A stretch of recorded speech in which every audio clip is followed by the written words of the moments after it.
Hello and welcome to the video. I'm excited to say that we are starting the Wellspring Battle Box today.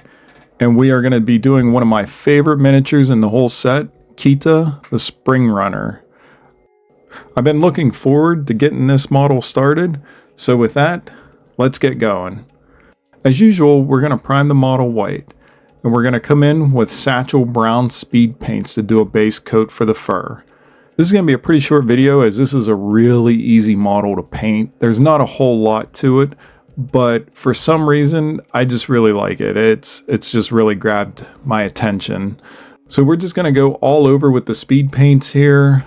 The only parts that I'm not hitting are the front of the chest where she has the white fur and also the back saddle part, as I want to keep that nice and bright for whenever we get to it.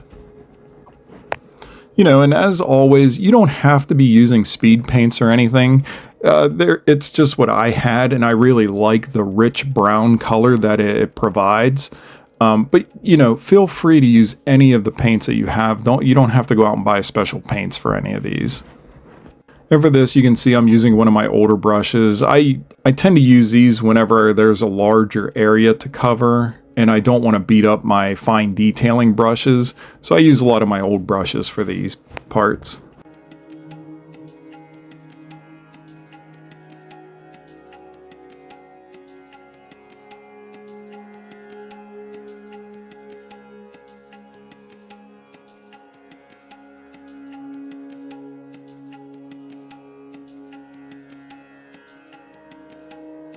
I'm using Skeleton Horde here for the front fur.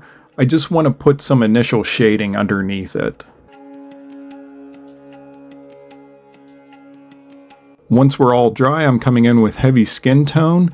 I thought that this color would be a nice highlight to the brown fur. And I'm just going to do a dry brush over most of the model here. Not going too heavy. I want to slowly build up the highlights, more of where the light's going to be hitting it.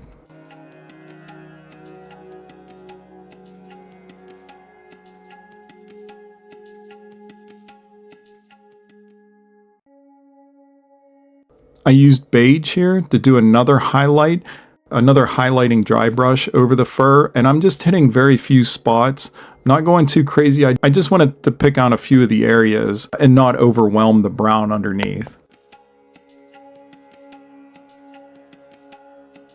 I used Corax white here to do a dry brush on the front fur, as on the card art she more or less has like a white patch up front. And I also used it to pick out these little tufts in her ear.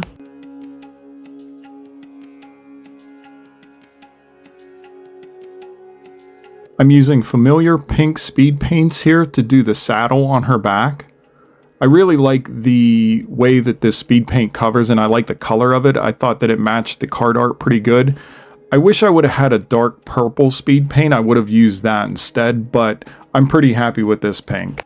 And the good thing with these speed paints is sometimes you don't have to do any more coats. Like I'm going to have to do 2 coats of this to get the full coverage that I want. So yeah, after the second coat, I didn't feel like I had to come back in and do any more highlighting or anything with this.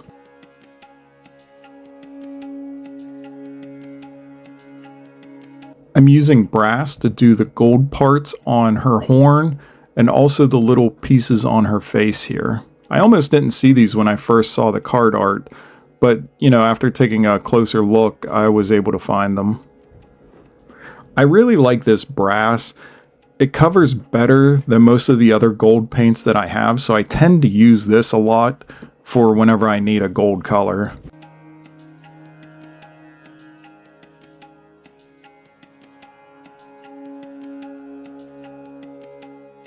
I also use this for the eyes.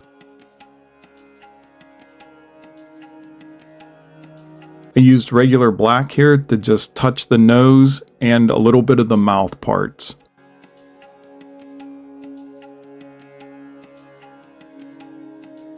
I used Mechanicus Gray to do a light dry brush on the horns just to add a little bit of interest to them.